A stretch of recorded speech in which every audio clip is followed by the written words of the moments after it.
ഇന്ന് ഞാൻ കുറച്ച് രാജ്യങ്ങളുടെ ഫ്ലാഗിന്റെ ഫോട്ടോസ് കാണിച്ചു തരാം. അത് ഏത് രാജ്യമാണെന്ന് പറയാം ഫ്ലാഗ് നോക്കിയിട്ട്.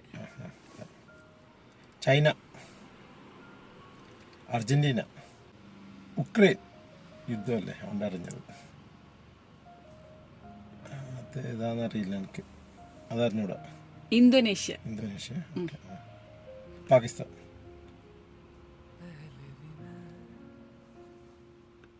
ഒരു വെറൈറ്റി ഫ്ലാഗാണ്. അതൊരു കണ്ടിട്ടുണ്ടല്ലോ. അപ്പോൾ നേപ്പാൾ, നമ്മളെ അയൽവാസി Nepal, Bhutan, America, England, Canada ഇപ്പോൾ ഫേമസ് അല്ലേ. സൗത്ത് കൊറിയ നല്ല രസമല്ലേ flag. Brazil, Japan, Italy, Indian flag തീർച്ചയായിട്ടും. സ്പെയിൻ,